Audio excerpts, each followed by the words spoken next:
reasons, among many, that I am an atheist. Did you hear what she said? She said she's giving 3 reasons why she is an atheist. In other words, 3 reasons why she does not believe in God. Atheism is not a claim that there is no God, but atheists do not believe there is a God. There's a difference. Well, now, these comments by this young woman are thoughtful, I think, and deserve a serious response. This smug gentleman is Dr. William Lane Craig, and in my view, he is the most revered Christian apologist. And I'm going to demonstrate in this video that he is either dishonest or unintelligent. And here I think it's very evident that she's simply not informed very well about the arguments for God's existence. She doesn't seem to have any understanding of things like the cosmological argument, the teleological argument from fine-tuning, the moral argument, the ontological argument.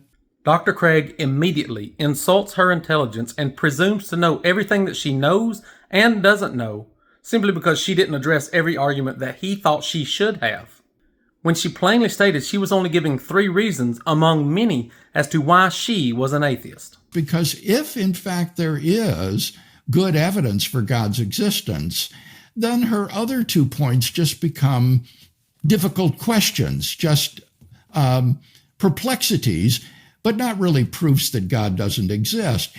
Hello, Dr. Craig.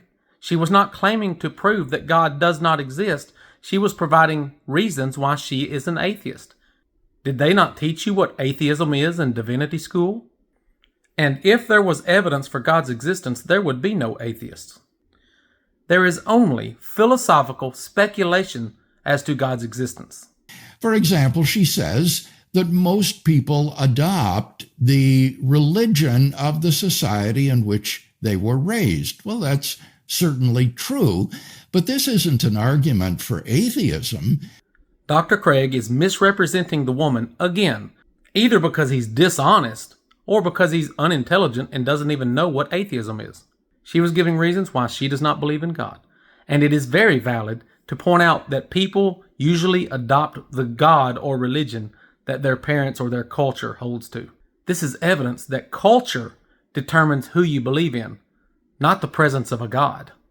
Now, with respect to someone being grateful that their baby was spared in an accident, I've always found this to be a rather odd sort of complaint by non-believers. If your baby alone was spared and it was God's will that the other babies die, shouldn't you be grateful?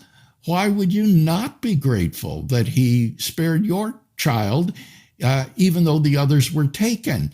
Who should we thank, Dr. Craig? What if we thanked Zeus or Odin or Isis or Ra? Would that make sense to you? Of course it wouldn't, because you can only comprehend the one version of God that you believe in. And that's evidence of your intellectual limitations. Now, if she's simply talking about the problem of suffering and evil, well, that is a perennial question. And here I think the atheist faces a real difficulty. Namely, she would have to prove that the suffering in the world is either impossible or highly improbable given God's existence. All the pain and suffering and evil in this world is absolutely incompatible with an all-knowing, all-powerful, all-good God. If he's all good and all-powerful, then why doesn't he stop the evil? If he's all good but can't stop the evil, then he's not all-powerful. Your view of God is simply incompatible with reality. And that places a burden of proof on the atheist's shoulder that is so heavy that no atheist has ever been able to bear it. I just demonstrated that your view of God is incompatible with reality, and this is the standard atheist response. So atheists can bear the load. You're the one that can't bear the load of reality because you are either dishonest or intellectually handicapped. And this is especially relevant if there is good evidence for God's existence. If we have good reasons to believe that God exists, then it isn't all that surprising that we shouldn't discern the reasons for which he permits each and every instance of suffering in the world. Rather, we can trust him and his goodness because we have good reason to believe in the existence of God. First of all, you do not have good reasons to believe that God exists. And secondly, even if God did exist, you do not have valid reasons to believe that he is good or that you can trust him. It is intellectually dishonest to assert that there is a good God who is sovereign over an evil world. So I don't think she's done a very good job of providing a positive argument for atheism. She did do a good job of providing 3 reasons why she is an atheist, which is what she set out to do. You have not done a good job of demonstrating that you know what an atheist is. She was not trying to prove there is no God. She was providing reasons that she does not believe in a God.